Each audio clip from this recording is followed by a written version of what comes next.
Nagagawa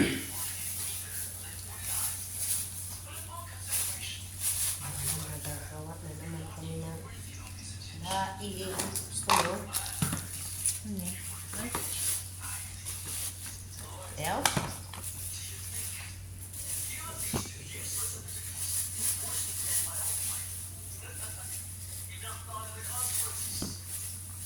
Sabang malinaw.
Masagaban mo nito.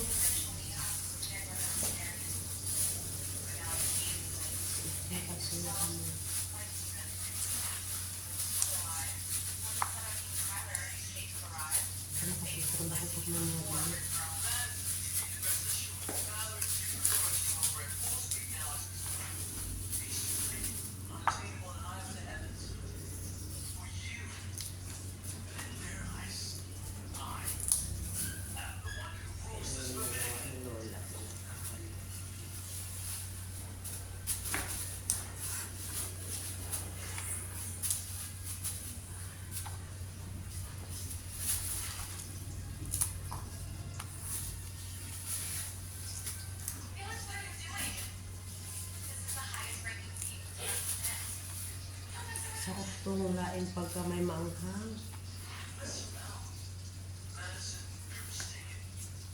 Ang ginawa ni Pastora, sarap. Tapos puro yung gata talaga ng ang dami. Tama ang masasabi.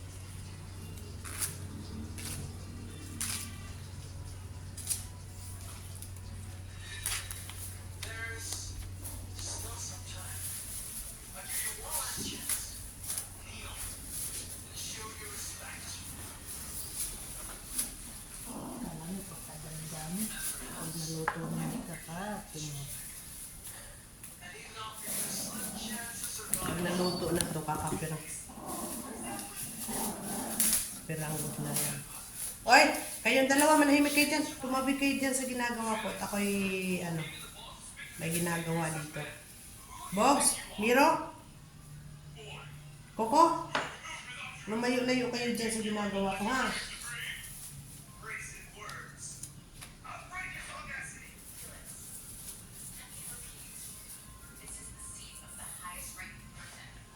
Sa amin, pag ganitong style ng gabi, yung hindi nalaman, gabing ilog. Pero pag nalaman yung malalaki doon kanina, may parang violet. Tapos ano doon, gabing bako. Pag ang gabi yung nabulaklak, yung talagang malalaki. Gabing bakla. Ang tawag hindi siya gabi. Hindi, ano pa dito? Biga. Tapos, ano siya? Pinapakain sa baboy, nilalaga. Pinapakain mo sa baboy, ginagaya. Pinahalas namin yan.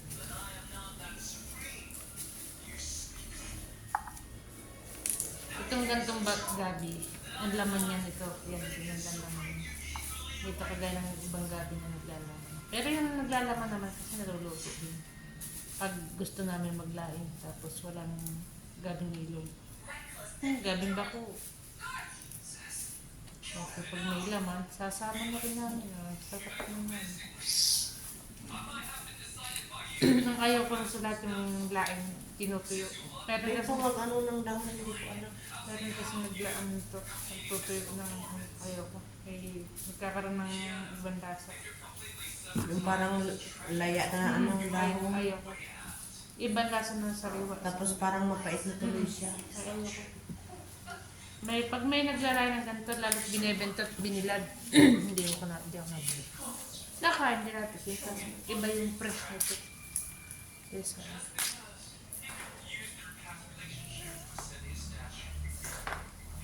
Ako kasi takot ako mag-ano nito kasi nga Makati. depende. Kaya ito nakuha natin tumaga pa. Nakakuha na yung nakatagas ng dakta niya. Pag ito yung sariwa, yung talsik ng dakta niya, bakit ito talaga. Kaya hindi mo rin makuha nito. Hindi yung pag niluto na. Ah, Sabi din ng lola ko, nangangagat na naman. Wala nang kakain. kanya-kanya tayo ng version. Ako kasi sa palaya, hindi ako naghahalo kasi pero mapait pa rin. Ang ganito naman, basta pagkasalang mo, pagkakulo, hango pero hindi mo siya haluin. Sabi, bawal daw na halo. Pero nakakita ko na nagbablog ng taga Bicol. Pagkasalang, hinalo na hinalo. Wala nagreklamo naman. Ano sila, ewan ko bakit may gayong mga... Baka Makati talaga yung gabi na natataon. Hindi yun sa pagluluto. Kasi kung ano So, siguro. ito nakamulatan ko kay Papa na kung gusto mo raw makain ng laing, huwag mong hahaluin. Eh, yun yung namatay na si Papa na panood ko yung, nasa baray na ako that time. Nagbablog ng maraming chinis-chinis na ganito. Ginagawa natin, mabit sa kakain. Ako syempre. Okay, tinantangan mo yun. Paniwala eh. Kasi may pupunta sa SM Pinoy. Kakita ko doon ng laing galing Philippines. Kaso tinuyo, ay, hindi ako muna. Pupunta doon talaga ipupuyo na yun. Tapos yung hindi, nakakabili na ang sariwa nito. Yung galing India. Pero pag export galing Philippines, ay nasa lang. Tuyo. Yung isang yung ex ni Adil, na kaibigan ko dati, si Ahas. Ano siya, bumili siya ng ganito sa SM Pinoy. Tuyo. Di ba dapat hahalabusin to? Kasi nga tuyo, siyempre, mas kailangan mong halabusin kasi nga tuyo. Lalo hinulog sa gata, wala nang halabos. Hinalo. Pag naluto, tapon. Hindi ka makain ng kapit. Ayop ka kala. Kumaingi ng ano ha. Galing-galing. Maano ako sa... Galing-galingan ka dyan. Hindi naman kasi siya nagtanong. Ay! Si Elaine pa ako noon eh. Bagong dating ako sa bodega pa kami nakatira. Elaine! Nakabili man ako ng laing ba? Okay. Luto-luto. Yung pagtikim, sabay shoot sa basurahan. May makain mo. Kaya na ayokong magluluto. Mahilig ba siya Bida-bida. Mahilig siya mag-invento.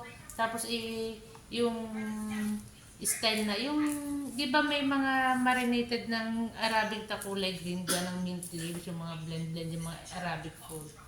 Ginaya, nakuha ng malunggay, blend din. Kasi green eh. Hindi nakain ang pait daw ng malunggay. Sabi ko, hindi naman kakain ng dahilan kung bakit nag-green yung mint lips siya. Akala ko tayo malunggay ka ng green. Green din naman niya ang pinalabasan ng kanya. Hindi na makain. Marami siya. Sumama siya doon sa pagkakulay din. Pero hindi tama doon sa hula-hula niya mga. Nga akala ko siyempre kami pag nakakapunta ng Gudaybiya, grasya na siyempre. Sa bodega kami na bundok ng Tralala kami nakatira. Ilang taon kami doon. Pinapunta kami ng fish market, lalo pag day off. Diyos ko, kaya ayaw na ayaw ko mag-fish market. Gawa din na uubos. Dati nakaka-allowed pa ng sakay sa bus ng may isda. Ngayon hindi na, may dala kami timba, may takip. Kasi ba namang to, dinner 500, pang buong 2 linggo mo ng pagkain ng isda, ang mumura kasi pag sa fish market, yung mga may nakatambak doon sa sahig na 300 pills mo lang mabibili, Tapos 200 halos pills. pamigay na lang. Oo. Kaya yung Ang sa Bukoteria na binibili nila, yun yung mga ganon doon na Oo. Ang kasi, ang ayaw ko, pag nasa sasahig, hindi pwede linisin. Pero kapag nakaangat kasi, libre linis. Eh syempre, nangihinala ako, bili ako yung nasa sasahig. Naku, Diyos ko po, mapapasok ulit kinabukasan, hindi pa ako tapos, nagkakaliskis pa rin ako ng isda. Ang dami kasi, nakakatawang mamili. Tapos pagpapasok ko kahit may isda. Alam mo, nung puro talbos, ginaganon lang namin to. Tapos pagka dito, Tapos ito yung paborito ko na kainin. Yung ganito lang. tapos ang sarap-sarap ng ang sarap-sarap ng pasok lagi namin bago akong luto ng isda prito, may munggo ako, pritong isda. Kasi kahit may staff meal pagkain ng mga pana, hindi ko kinakain. Siyempre, rich kid ako kapag fish market ako, tuwan-tuwa ako. Eh, ito ng si Ahas kong kaibigan, nakapunta ng Budaya, nakapunta pero sa Budaya, meron ding may Filipino cold store din siya, kaso hindi naman lahat available. Iba talaga pupunta ka ng Manama, iba talaga pupunta ka mismo ng Budaya, nandoon na lahat. Budaya wala, ilang taon ako na-trap doon, 4 na taon, bago nilipat kami ng Saara. Isang taon kami sa Saara. Okay, bago ako napunta ng Repa. Bago napunta ng Rotana, napunta ako ng Budaya, bago ako napunta ng Gigaps. Di yun. Ilay, nakabili ka ulit ng loin. Okay. Hindi ako maprito-prito ko isda. Kasi akala ko galing-galingan niya. Akala ko alam na rin niya. Mekos-mekos, pagtikim siya sa basurahan. Ang kati! Nakain. Eh di nahirapan yung isda ko. Walang partner. Tapos Kinig lang kayo dyan guys ha, magkukwentuhan lang kami. Pareho kami galing ng Bahrain, pero nagkukwento siya sa kanyang mga karanasan. Kasi magkaiba kami ng lugar. Time na nagkahiwalay na kami ng tirahan. Pero mas tawag dito kagaya ng bunga ng malunggay. Kung di ako nakapunta ng Bahrain, hindi ko lang na nakakain pala yun. Saka sa luyo, hindi ko lang na nakakain pala yun. Pagdating sa Arabic, Shorbang Molokhia. Ano ba yun? Tayo nung nakita ko yung aming marketing pinamili. Salamat! Sabi ko, ito kinukumpay lang namin ito sa company. Pag ginagamas na ito, yung jerjer lalo na. Ginagamas lang namin sa palaya, pagdating sa bari, kinakain. 500 pesos ang tali. Wala pa. Passion. Wala lang. Yung mga ganang pagkain. Yun lang sa Warsaw. Para din ako mag-edit ng marami.